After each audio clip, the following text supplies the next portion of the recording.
Shalom, selamat pagi. Mari awali hari ini dengan semangat baru dengan mendengarkan renungan pagi. Kamis 27 November 2025. Meditasi di tengah malam di ICU. Yohanes 8 ayat 10 dan 11. Lalu Yesus bangkit berdiri dan berkata kepadanya, "Hai perempuan, di manakah mereka? Tidak adakah seorang yang menghukum engkau?" Jawabnya, "Tidak ada Tuhan." Lalu kata Yesus, "Aku pun tidak menghukum engkau. Pergilah dan jangan berbuat dosa lagi mulai dari sekarang." Ini dimulai karena saya menyekop salju. Saya tahu saya tidak seharusnya melakukan itu karena penyakit jantung saya. Seorang teman dokter yang baik hati dan taat pada tugasnya telah memperingatkan saya. Namun demikian, tampaknya meskipun hukum-hukum tersebut diberikan demi kebaikan kita sendiri, itu terlalu mudah untuk kita langgar. Dalam perkara duniawi, kita menyebutnya sebagai kurangnya pertimbangan, ketidaktaatan, atau pembangkangan. Dalam istilah rohani kita menyebutnya dosa. Di tengah-tengah pekerjaan menyekop salju, saya merasa seperti tangan raksasa mencengkram dada saya dengan kekuatan yang luar biasa. Bernapas dengan terengah-engah, saya hampir tidak berhasil masuk ke dalam rumah sebelum semuanya menjadi gelap. Seorang dokter memberi saya suntikan, ambulans membawa saya pergi. Sebelum saya menyadarinya, saya sudah terbaring di unit perawatan intensif atau Intensive Care Unit ICU.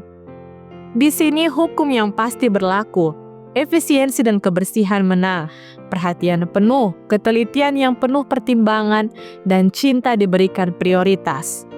Para penyelamat hidup ini, para hamba belas kasihan yang luar biasa ini, bergerak dengan tenang dan efisien.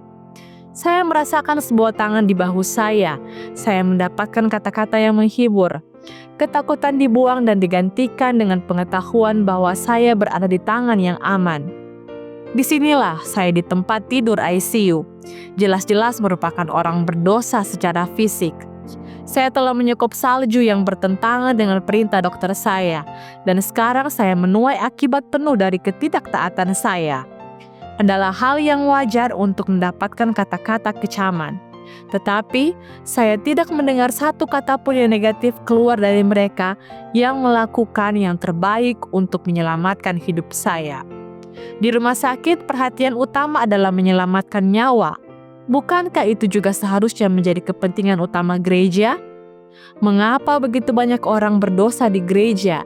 Mereka yang dalam satu dan lain hal melakukan hal-hal yang bertentangan dengan kehendak Tuhan, merasa dikutuk bahkan ditolak. Apa yang membuat orang-orang begitu sulit untuk kembali jika ada yang gagal? Mungkinkah kita kekurangan kasih? Sekarang saya sudah kembali ke rumah, mencoba menerapkan pelajaran yang didapat dari pengalaman ini. Setiap anggota gereja membutuhkan ICU pribadi. Saya ingin mengingat bahwa Yesus memanggil kita untuk memberikan waktu, simpati, dan rasa pengertian dalam melayani orang lain. Menyelamatkan nyawa masih merupakan hal yang utama. Kata-kata yang masih tertanam di benak saya sampai saat ini ketika saya meninggalkan rumah sakit terucap dengan tegas dan pasti, namun dengan senyuman simpatik dari dokter yang menangani. Dalam kesederhanaan praktisnya, mereka mengingatkan saya akan kata-kata Yesus kepada orang berdosa itu. Sekarang, pulanglah dan jangan menyekop salju lagi. Apakah Anda mendengar juru selamat mengatakan hal serupa kepada Anda? Bukankah sudah waktunya untuk pulang ke rumah? Alfred C. Burger. Kiranya renungan di pagi hari ini dapat menjadi kekuatan bagi kita semua dan menjadi perenungan kita sepanjang hari ini. Amin. Mari kita berdoa. Tuhan dalam kerajaan sorga, terima kasih Bapa untuk penyertaan-Mu kepada kami. Kami boleh ada lagi di pagi hari ini dengan tubuh yang kuat dan dapat menikmati berkat-Mu di pagi hari ini. Bapa, kami akan menjalankan seluruh aktivitas kami sepanjang hari ini. Tuntunlah bersama-sama dengan kami Tuhan, agar apa yang kami lakukan dapat seturut dengan kehendak-Mu.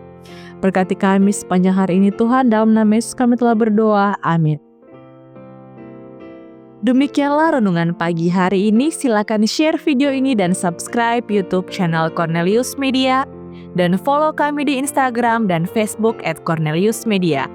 Tuhan memberkati kita semua dan sampai jumpa esok hari.